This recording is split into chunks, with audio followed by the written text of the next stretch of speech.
The Whispers at Room 217. Emma was a 24-year-old graduate student from New York who had always been fascinated by paranormal history. For her thesis, she decided to travel across America and document first-hand accounts of haunted places.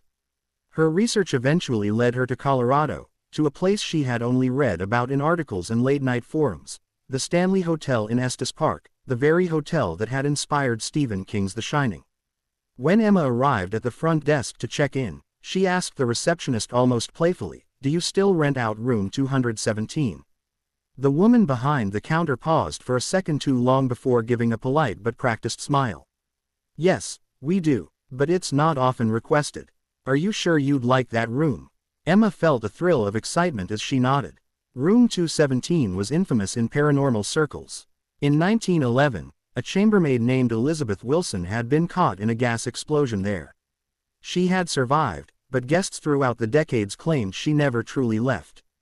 Belongings packed on their own, lights flickering at odd hours, the presence of someone standing just at the corner of vision, these were all tied to that one room.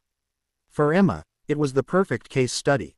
That night, she set up her laptop on the desk and began writing notes. The heater hummed softly, but the air felt strangely cold against her skin. Around midnight, there was a faint knock on the door. She froze. It was gentle, almost timid.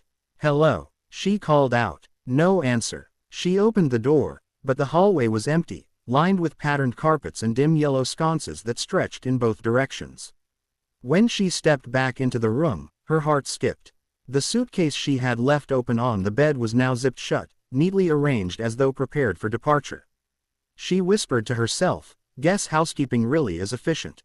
But she didn't quite believe it. The second night grew stranger.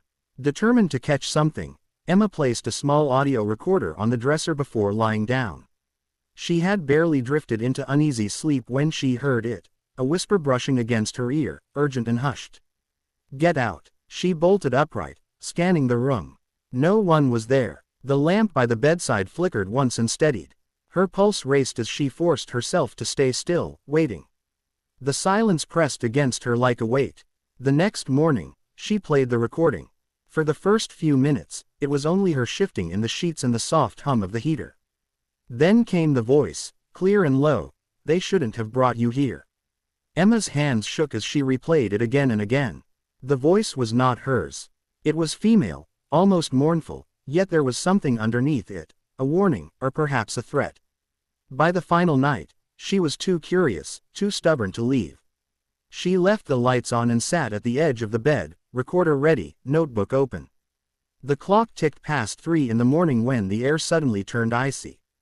Her breath clouded in front of her face, and the heater stopped as though choked off by an unseen hand. The bulb overhead began to flicker. Slowly, in the corner by the bathroom door, a figure began to take shape.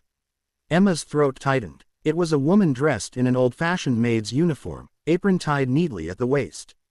Her pale form shimmered as though wavering between the present and some other time.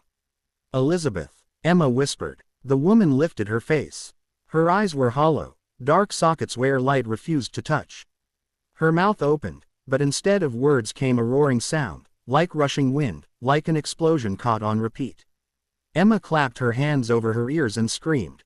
When she opened her eyes again, the figure was gone, leaving the room colder than before. Shaken beyond reason, Emma checked out the next morning. Her skin looked pale and her hands trembled as she handed back the key.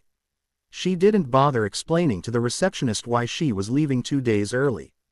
Months later, she uploaded her recordings online with a short blog post about her stay.